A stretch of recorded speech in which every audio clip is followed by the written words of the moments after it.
buenos días, muy buenas tardes, muy buenas noches al Ecuador y al mundo entero. Mi saludo a todos nuestros amigos cibernautas que se conectan con nosotros los días martes, jueves y viernes. CGN Noticias Radio y Televisión presenta nuestro programa Frente a Frente, un diálogo con la ciudadanía, programa grabado por el canal de televisión de la Unión Nacional de Periodistas Núcleo del Guayas. Desde la ciudad de Nueva York tenemos Coral TV. En Italia tenemos Radio Sensación y nada más ni nada menos que Discorama bajo la dirección de nuestro colega Luis Sánchez Moreno. Aquí en Guayaquil tenemos Gloria Visión, tenemos Guayacense y Podata TV y una serie de emisoras y canales de televisión online que se conectan con nosotros. Hoy contamos con la presencia del máster Fernando Alizaga García, tocayo mío, que es investigador, historiador y poeta también. Hoy día vamos a tratar un tema sumamente importante que a veces la gente no lo analiza. ¿Cómo está la enseñanza de la literatura en los planteles educativos, especialmente en los colegios? La gente lo escucha, Fernando, bienvenido a mi espacio. Buenos días, doctor García. ¿Cómo está la enseñanza de la literatura? Pues mal. Partamos de algo. En los libros que ha dado el gobierno, que algo han intentado hacer y tienen ya algunos años esos libros, no hay lecturas sugeridas para los alumnos. Literatura es leerse por lo menos 2 libros al año. Libros de 100 páginas, pequeños, para niños de básica. Para alumnos de superior, libros de por lo menos 300, 400 páginas, que sí lo pueden hacer. Pero ¿cuál es el problema, doctor? Que muchos docentes, no les digo profesores, muchos docentes que dan literatura no han leído un libro en su vida. Entonces, ¿cómo dan la materia? Eso es lo que yo me pregunto. Conocí un caso puntual. En un colegio donde yo fui profesor de historia, quien daba literatura era una licenciada en educación básica. Y yo cometí el error de preguntarle, licenciada, ¿y qué libros les está mandando a los alumnos a leer? Me dice, yo no les mando a leer, basta con que aprendan gramática.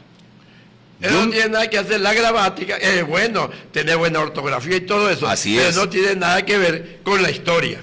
Es que es complementario, la gramática es parte del lenguaje. Y de la literatura. Y el lenguaje es parte de la literatura. Así es. Es decir, la literatura es lo macro, lenguaje, gramática, ortografía, caligrafía, correcto, dicción, son micro, son subtemas de la literatura, que es la madre, por decir algo así, es la nube macro de toda la enseñanza. El problema es que muchos docentes no están preparados para eso. Van a la universidad, se gradúan como licenciados en lengua y literatura o algunos en lingüística y no leen. En la universidad no los hacen leer. Entonces la pregunta es, ¿qué flaco favor le están haciendo a los alumnos? ¿Cómo puede una persona que no lee libros, o por lo menos que lea artículos en internet, ya si no quiere leer un libro físico, enseñar literatura en un colegio? Si no les enseña a los alumnos la historia de cada libro. Por ejemplo, los libros de segundo de bachillerato, que hablan sobre historia mundial, la Guerra Fría, novelas de espionaje, y no se les enseña el contexto sociopolítico, económico e histórico de esa obra y del autor.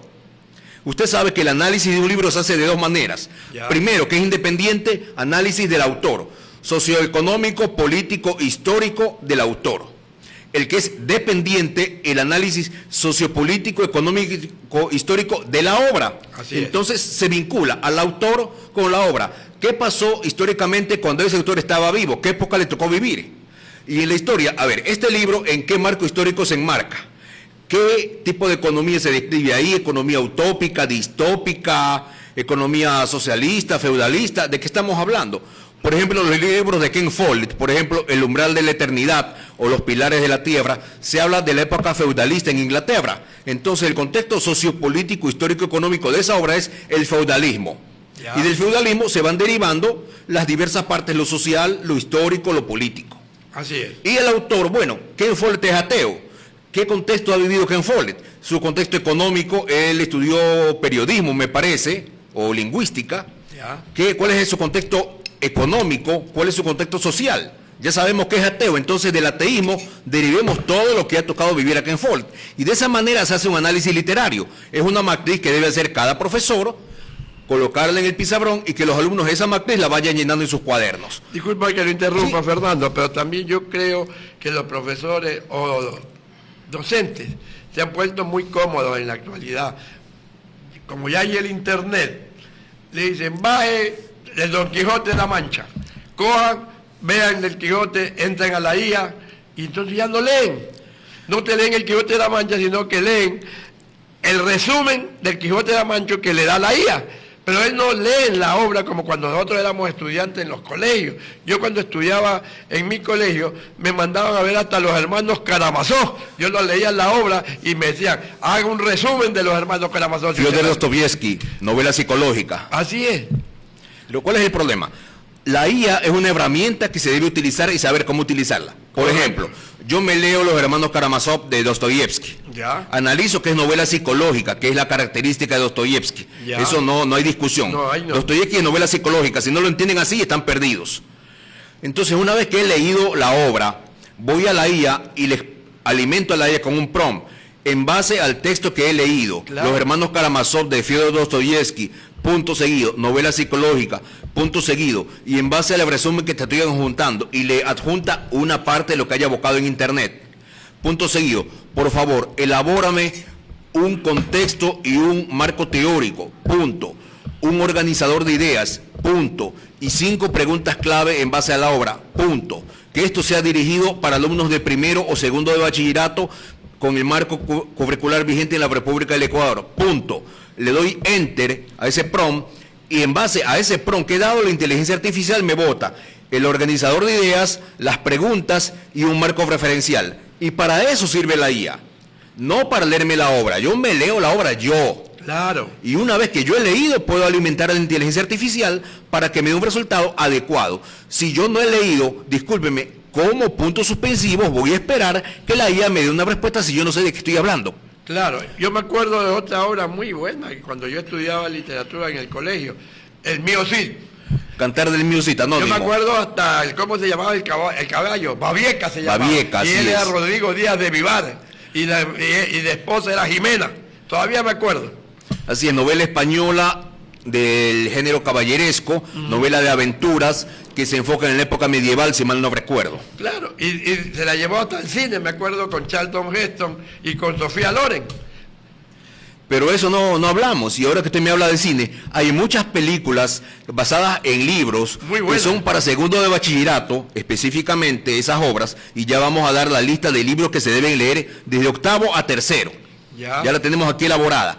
Hay películas que pueden ayudar a entender mejor la novela. Claro. ¿Cómo lo hace? Primero se lee la novela, hace el resumen con la IA, hace las preguntas clave con la IA, hace el marco teórico referencial con la IA, luego que leyó toda la obra, Así una es. obra de 400 páginas. Entonces, con eso voy a ver la película.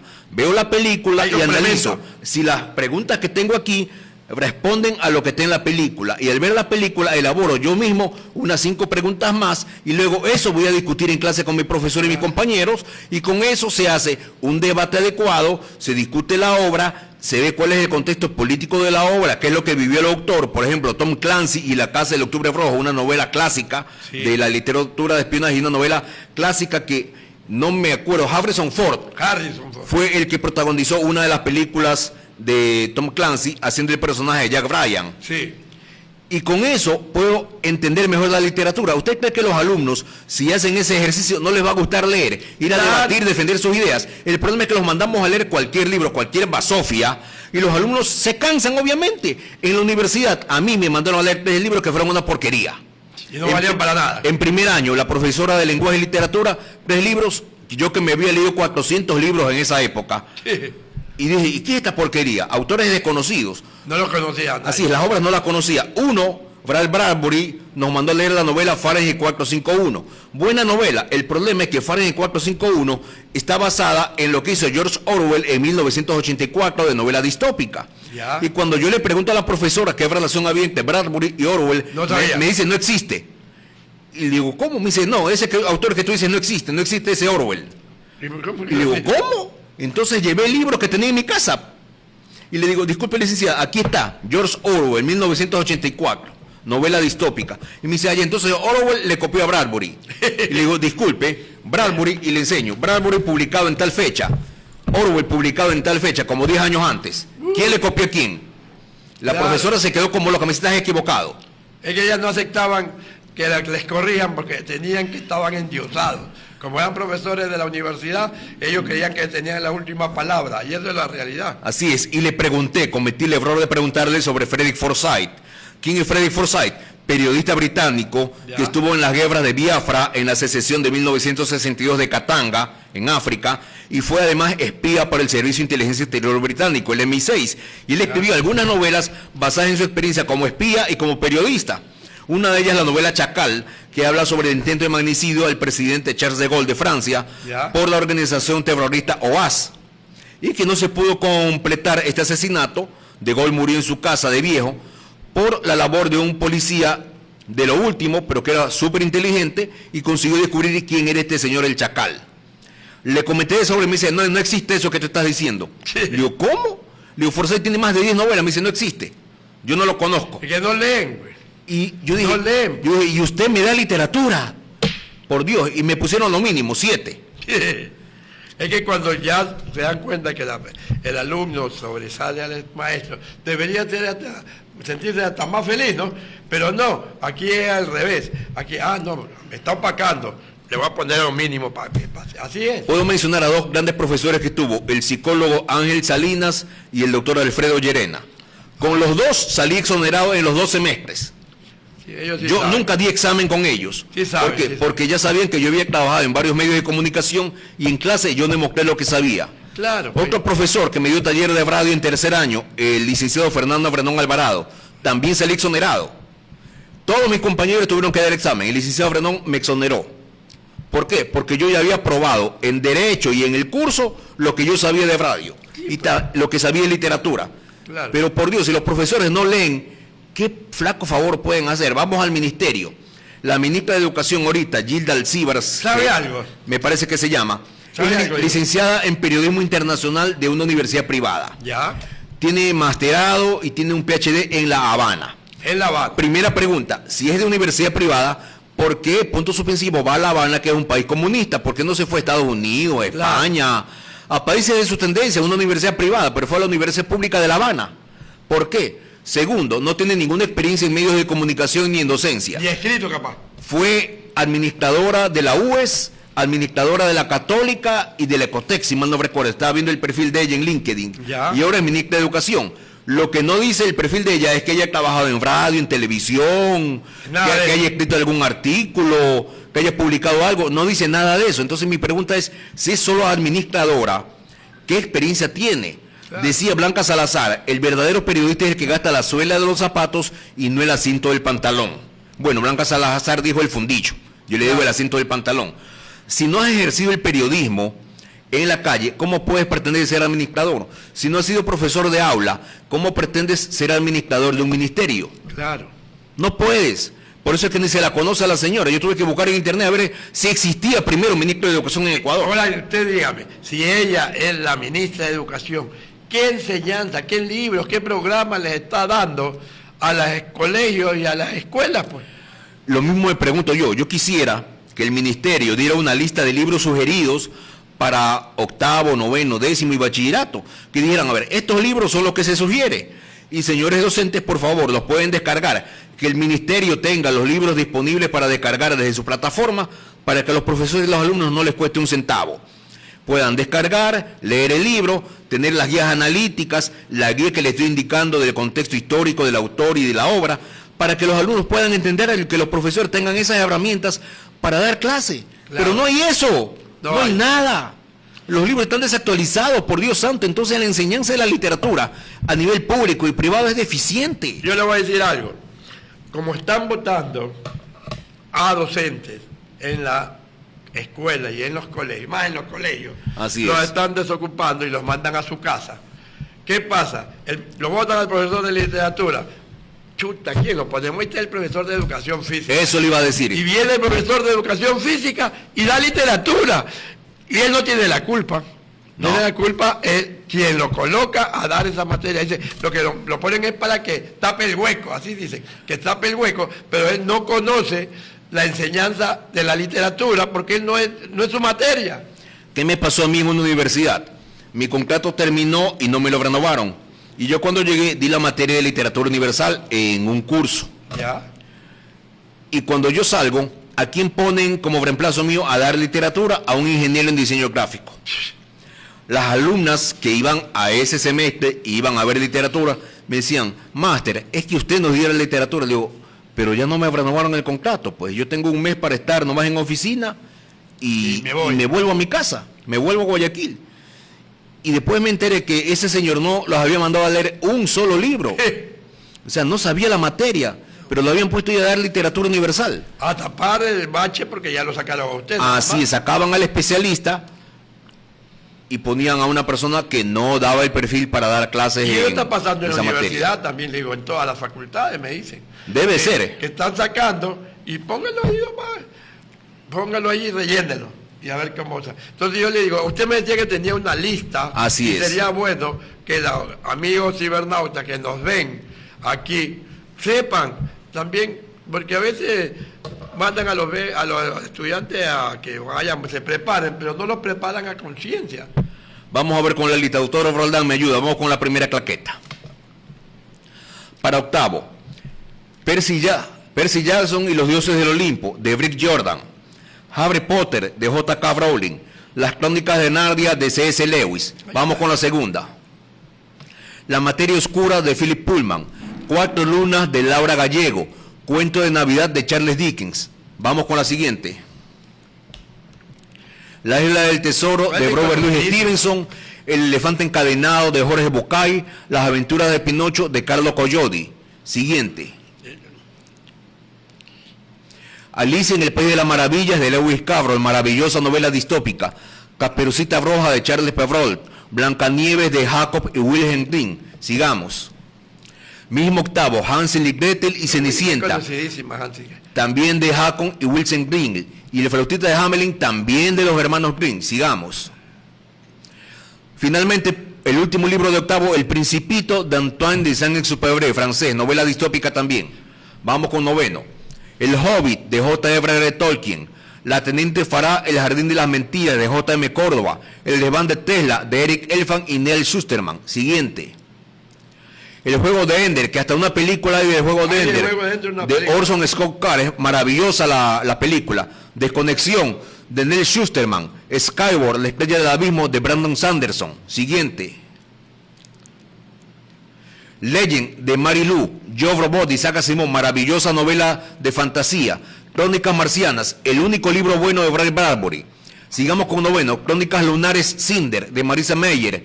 Robot salvaje, de Peter Brown. Cyborg, de Kevin Brooks. Sigamos.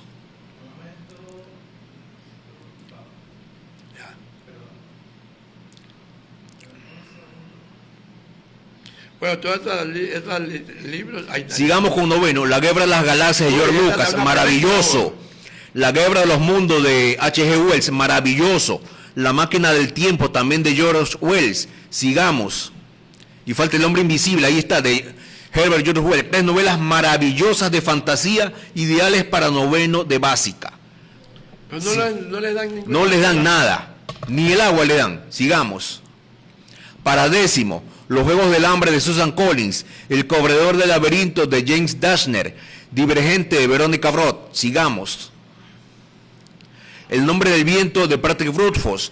El Ciclo del Eterno Emperador, de Laura Gallego. La Isla del Tesoro, maravilloso, de Robert Louis Stevenson, un genio de la literatura. Claro. Sigamos. Los Tres Mosqueteros, del francés Alexander Dumas. La Vuelta al Mundo en 80 días, de Julio Verne, maravilloso. Es una película. Así es. El Misterio de la Noria del Hombre, de Siobhan Dow. Asylum, de Madeleine Brooks. Sherlock Holmes, de Sir Arthur Conan Doyle, maravillosa novela, uno de los íconos de la literatura policíaca y de espionaje. Arthur Conan Doyle, que por cierto también era francmasón, maestro masón nivel 33. Así es, del librito escocés antiguo y aceptado, británico. Asesinato en el Orient Express, de Agatha Christie, novela maravillosa. Agatha Christie daban buenas las novelas. Una genio. Sigamos con décimo. Asesinato en el campo de golf, Hércules Poirot, la primera aparición de Hércules Poirot, personaje icónico de Agatha Christie. La princesa prometida de William Goldman, Ulises de James Joyce. Sigamos. Crepúsculo de Stephanie Meyer, novela de vampiros. A sangre fría, novela genial de Truman Capote. Y la novela El Capote de Nikolai B. Gogol, un ruso. Sigamos. Primero de bachillerato, aquí se da literatura griega y literatura española, clásicos. Vamos, la Ilíada de Homero, la Odisea de Homero, Antígona de Sófocles, sigamos. Lisístrata de Aristófanes, Prometeo encadenado de Esquilo, la Eneida de Virgilio, Prometeo encadenado es una genialidad. Claro, yo me acuerdo. Y tiene un simbolismo esotérico eso de Prometeo encadenado que aquí no lo vamos a mencionar. El Lazarillo de Tormes, anónimo. Rimas y leyendas de Gustavo Adolfo Bécquer, un genio de la literatura. Para mí, el poeta más grande de todos los tiempos de la literatura española. El sombrero de tres picos de Antonio de Alarcón. Sigamos. La Celestina de Fernando de Brojas. Claro. Luces de Bohemia de Bramón María del Valle Inclán. Nada de Carmen Laforet. Sigamos. Don Quijote de la Mancha de Miguel de Cervantes. La Casa de Bernarda Alba de Federico García Lorca. El Cantar del Mío Cid, que es anónimo. Claro. Sigamos con la lista.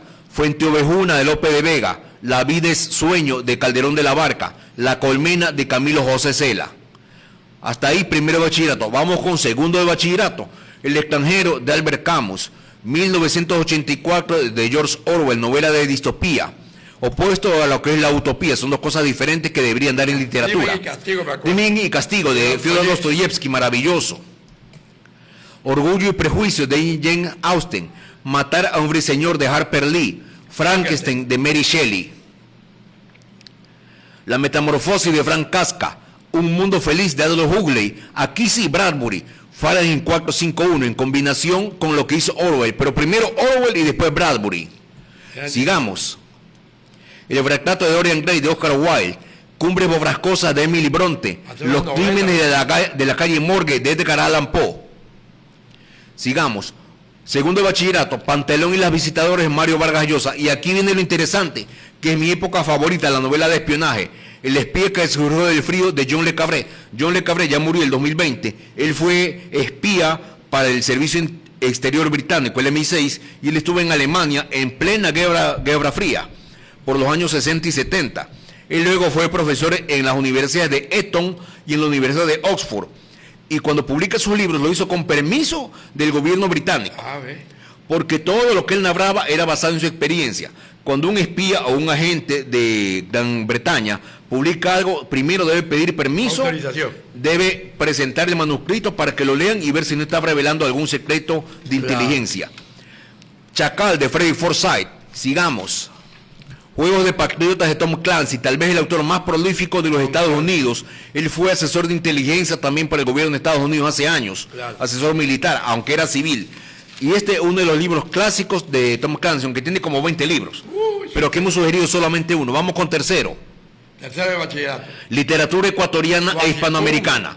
Oasipungo de Jorge Casa, Los Angurimas de José de la Cuadra, Cumandá de Juan León Mera. Sigamos. La Emancipada de Miguel Frío, El Chulla Romero y Flores de Jorge Casa, A la Costa de Luis Alfredo Martínez. Sigamos. Las Cruces sobre el Agua de Joaquín Gallegos Lara, novela histórica. Juyungo de Nelson Estupiñán Vaz. Baldomera de Alfredo Pareja Díez Canseco.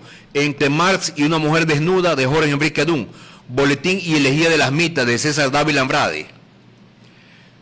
La Mandanguera de Alberto Ortiz. María Jesús de Medado Ángel Silva. La única novela que escribió Medado Ángel Silva. Sí, no había otra, la única. Así es. Era puro poema. Puros poemas. Sigamos. La Casa del Sano Placer de Alicia Llanes Cosío. 7 lunas y 7 serpientes de Demetrio Aguilera Malta. Sigamos. Hasta ahí. Son. Hasta tercero de bachillerato. Así es. Están 15 obras por cada curso dadas con el nombre de la obra y el autor. Así que no pueden quejarse que no tienen de dónde referenciarse. Pueden ver la grabación del programa, si quieren me pueden pedir la lista, yo se la doy con mucho gusto. Los pueden descargar de internet los libros y pueden dedicarse a lo que están, para eso se les paga. A enseñar, por favor. Eso es verdad, porque la enseñanza está, discúlpeme, la enseñanza en estos momentos está de capa caída en nuestro país. Como que quisieran que la gente no se prepare, porque al gobierno le prefiere tener a un pueblo ignorante y no un pueblo preparado. Al pueblo pan y circo. Si la educación pública, a la que la mayoría de la sociedad debe acudir porque no tiene los recursos económicos, si esa educación pública está de capa caída, está en soletas, les tocará hacer el esfuerzo de buscar un colegio privado, aunque sea de clase popular. Y el problema es que el colegio privado es un negocio privado. Así es. No es una empresa de servicios, es una empresa de negocios que buscan tener ganancia. No les interesa el servicio educativo que den, si el alumno aprende o no aprende, paga las pensiones, lo pasan de año y si sea con la mínima, le dan 20 oportunidades de examen para que apruebe, y por último, si no sabe por qué es guapo el niño, por qué es guapo el papá, o por qué es policía el papá o es militar, lo pasan y se acabó.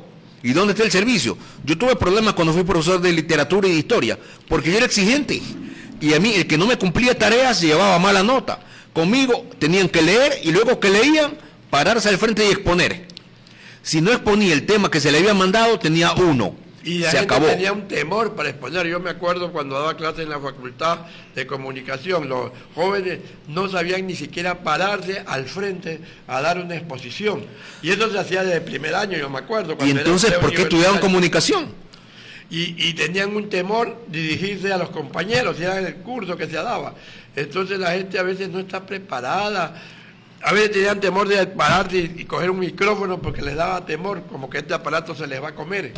Ahí mi pregunta, si no tienen la vocación, y no tienen el biotipo, porque hasta el físico, la genética, lo preorienta para una profesión. Por ejemplo, un médico que tenga los dedos gordos y pequeños no puede ser médico. ¿Por qué? Porque el médico cirujano necesita dedos largos, delgados, para poder coger el bisturí con buen pulso y poder meter los dedos dentro del cuerpo de la persona y sacar el tumor, el órgano, lo que esté operando. Ya. Ese es el biotipo. Es decir, la genética influye también. Si no tiene un buen estado físico, piernas un poco largas y piernas anchas también, no puede ser futbolista o atleta. Claro. Porque no le da el biotipo. Así de simple. También la voz, la caja de resonancia que tenemos aquí, la garganta, con las cuerdas vocales. Las cuerdas vocales deben ser gruesas para que pueda ser locutor y pueda ser periodista y estar frente al público. Si sus cuerdas vocales son finas, la vibración será más delgada, más fina, y no va a poder tener el timbre de voz adecuado para pararse aquí al frente. Hasta eso hay que analizar. Y me acuerdo que antes había departamentos de orientación vocacional en los colegios. Ahora ya no hay, ¿no? Que yo sepa, no hay. Orientación vocacional había. Antes había psicólogos en cada colegio, odontólogos en cada colegio, médicos. Claro. Ahora ya no hay nada. ¿Por qué? Porque hay que reducir el aparato del Estado. Pero bueno, dicen gasto público. El gasto es lo que no da ganancia. Inversión pública es lo que se necesita ahorita. Porque yo me acuerdo que la orientación vocacional, cuando ya iban a ir a sexto año, ahí ese departamento le decía, usted coja tal carrera porque eso es su perfil. Y le decían qué perfil podía coger. Pero ahora el estudiante sale a ver... Y no sabe qué hacer. ¿Qué hacer? O sea, me voy a estudiar tal... Y después que estudia... Hoy no era lo que quería. Y ahí pierden tiempo. Se quejan del examen que tienen que hacer en la universidad y dicen, no, es que a mí me gusta esto. Ya, chévere, a usted le gusta. Si quiere ser ingeniero ambiental, por ejemplo. A ver, ¿usted sabe química? No. ¿Sabe cuál es el único metal líquido que existe? No. ¿Sabe qué elemento de la tabla periódica es más valioso que el oro y la plata? No. Entonces, si usted no sabe química, no sabe la tabla periódica, ¿qué quiere ser en ingeniería ambiental? No es que me gusta. Papito, no es lo que a usted le gusta, es para lo que usted sirve. Claro. A mí, desde pequeño, me dijeron que yo servía para periodista. ¿Por qué? Porque me gustaba andar preguntando. Siempre tuve este tipo de voz. Me metí un curso de locución cuando era adolescente y aprendí a manejar mi voz de mejor manera y expresarme. Claro. Cuando me tocó ir a la universidad, a los 24 años que pude ingresar a la Faxo, se me hizo fácil, porque ya tenía experiencia en algunas radios trabajando y estaba en Radio Morena como investigador. Se me hizo fácil estudiar. ¿Por qué? Porque entendía lo que decían los profesores cuando mandaban a hacer entrevistas, se me hacía fácil. Pero porque hubo una enseñanza previa y una orientación previa. Si no hay orientación en los colegios, los alumnos van a coger cualquier profesión y van a fracasar. Así de sencillo. Y como decimos, la literatura está por los suelos, entonces, en los colegios. No sirve para nada la enseñanza. El proceso de aprendizaje ahorita es negativo. No están aprendiendo nada. Primero, la literatura nos enseña también valores, porque en estas novelas que estamos viendo ahorita, en todas las novelas hay algún tipo de valores sociales y morales. Claro. Si el profesor no sabe discernir eso y utilizar la novela como herramienta para aprender, ese docente es un fracaso. Así de sencillo. Esa es la gran realidad de lo que pasa. Y lamentablemente la educación, usted ve, por ejemplo, en las escuelas ya no hay conserje, ya en las escuelas no hay quien limpie, arregle, como usted ya no hay médico, no hay un departamento odontológico. No hay. Y no hay orientación vocacional. Entonces, es que quieren reducir el gasto público, pues, licenciado. Pero de ahí ¿qué va a quedar, pues? Los padres de familia tendrán que barrer, pues, o buscar a pagarle a alguien para que limpie. ¿Sabe usted dónde están los militares ahorita? Custodiando un banco privado. Ahorita vengo en el taxi y di la vuelta por un banco que está aquí a la vuelta. No voy a decir qué banco es, pero usted ya sabe cuál es. Ya sabemos a qué familia pertenece. Un piquete de militares de la Armada, con fusiles, policías, un patrullero de la policía, policías metropolitanos y ATM, cuidando un banco privado. Y cuidando el tránsito en las calles que están paralelas, la calle Malecón y la calle paralela que da la vuelta para aquí, para la calle Panamá, custodiando los ATM. Por favor, ¿cuándo se ha visto que los servidores públicos, porque esos son servidores públicos, porque ganan plata de los impuestos, estén cuidando un banco privado? ¡Caramba, privado! No es un banco público, el Banco Central, que deberían cuidarlo, no tiene guardianía. No hay guardianía. No hay policía en la 9 de octubre. Pero aquí, en este banco privado, están los militares. Vaya a verlo, están todos enmascarados, con casco, chaleco, unos fusiles de este tamaño. Como que van a la guerra. Amedrentando a todo el mundo. Y está embrejada la parte de afuera. Usted no puede pasar por ahí, tiene que cruzar por el malecón para cruzar la calle. Pues eso, ese es el nuevo país, pues. El nuevo país que vivimos. Por Dios. Fernando, le agradecemos mucho. Lo dejamos con las palabras finales, ya que el diálogo con usted siempre ha sido provechoso para todos nuestros amigos cibernautas. Espero que lo aprovechen, porque usted ha dado una lista de primero a octavo y noveno año de cursos, libros que deben enseñarse en el colegio, y no lo hacen. Entonces es importante que aprovechen esa enseñanza que usted está dándole a través de este programa. Algo tan simple, doctor García. Si los profesores que dan literatura quieren tener un efectivo proceso de aprendizaje, lean primero. Si usted no lee por lo menos 2 libros al año, usted es un fracaso. Si usted no hace que sus alumnos lean por lo menos 2 libros al año, su proceso de aprendizaje es un fracaso con mayúscula. Y ya le dije cómo hacer el proceso de aprendizaje. Leer el libro, sacar preguntas clave en base al libro, y esas preguntas luego debatirlas en clase, responderlas en clase, armar un organizador de ideas y hacer un proceso adecuado. No es solo leer por leer, es leer con propósito. Y que los estudiantes participen. Obviamente. Esto es lo importante, porque a veces el profesor es el que más habla, porque yo he visto, viene el profesor, habla, y el estudiante está, ya que se bosteza ahí, pero porque no participan. Es que el proceso de aprendizaje debe estar centrado en el estudiante. Claro. El estudiante es el principal actor del proceso de aprendizaje, no el docente. El docente es solamente un facilitador de conocimientos. Si usted no le gusta leer, haga un favor, cámbiese de materia, dedíquese a cualquier cosa, vaya, no sé, venda empanadas en la esquina, venda colas, póngase un bar, alguna cosa. Pero si usted no sabe leer, no le gusta leer y no sabe oratoria para dar literatura, usted no sirve como profesor de literatura. Y usted dijo algo muy importante. Hay películas, por ejemplo, hay la película del Mío Cid, los hermanos Karamazov, y una serie de películas. Yo vi también el país... Alicia en el País de las Maravillas. También hay una película. La Guerra de las Galaxias de George Lucas. Hay 6 películas de eso, puede escoger cualquiera. Escoge el libro. Y después lo lee. Busque el libro, léalo, y una vez que leí, bueno, vamos a ver la película de qué trata. Mande a los alumnos a buscar las películas en YouTube o en alguna plataforma digital, que hay bastantes. En YouTube las encuentra. Por favor, si no quieren hacer las cosas, está bien, no las haga, pero tampoco perjudique, pues. Mucha ayuda el que no estorba. Bueno, le damos la palabra final y le agradecemos mucho, Fernando.